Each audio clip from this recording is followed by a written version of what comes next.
Hi hello welcome to Savari vlogs. మేము తిరుపతి వచ్చామని చెప్పాను కదా మీకు నిన్న చింత చిగురు కోసే వీడియోలో. సో మేము తిరుపతికి అయితే వచ్చాము. నైట్ 7:30కి మాకు భూదేవి కాంప్లెక్స్ దగ్గర టోకెన్స్ అయితే ఇచ్చారు. కానీ పాపం ఎవ్వరికి చిన్న ఇన్ఫర్మేషన్ కూడా లేదు. టోకెన్స్ ఎక్కడ ఇస్తున్నారు, ఎలా ఎక్కాలి, ఎక్కడ స్టాంపింగ్ వేస్తున్నారు అనేసి ఏది క్లారిటీ లేదు.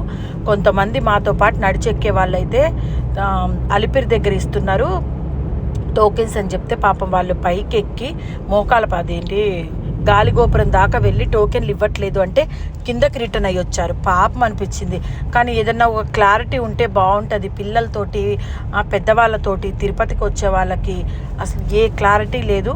తర్వాత మాకు శ్రీనివాస మెట్టు దగ్గర అని చెప్పి టోకెన్స్ ఇచ్చారు. అక్కడి నుంచి కార్ పార్క్ చేసి మళ్ళీ రిటర్న్ తిరిగి కార్ తీసుకోవడానికి కూడా మస్తు పైసలు అయినాయి. సో నేను చెప్పేది ఏంటంటే మనం అన్ని ఇన్ఫర్మేషన్ తెలియకపోతే అక్కడ ఉన్న వాళ్ళని అడిగేసి ఎక్కడం స్టార్ట్ చేయండి. లేకపోతే మీరు మళ్ళీ చాలా సఫర్ అవుతారు.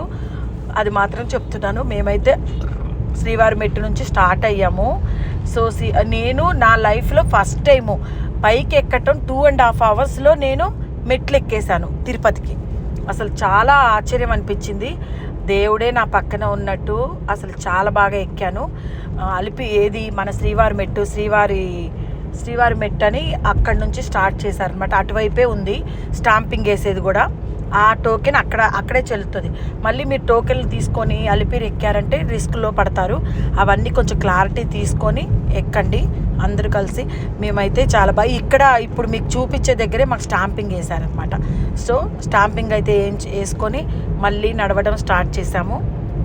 మార్నింగ్ 7:55కి స్టార్ట్ అయితే నేను పైకి వెళ్ళేసరికి 9:30 అయింది.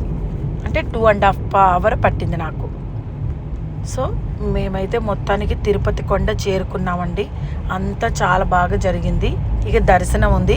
దర్శనం ఎలా జరుగుతుందో మాకైతే ఈవినింగ్ 5కి ఇచ్చారు మా టోకెన్ అయితే. సో మేమైతే స్టార్ట్ అయ్యాం, వచ్చేసామండి తిరుపతి కొండపైకి. సో ఫస్ట్ టైం చూస్తున్నట్టయితే నా ఛానల్ని సబ్స్క్రైబ్ చేసుకోండి.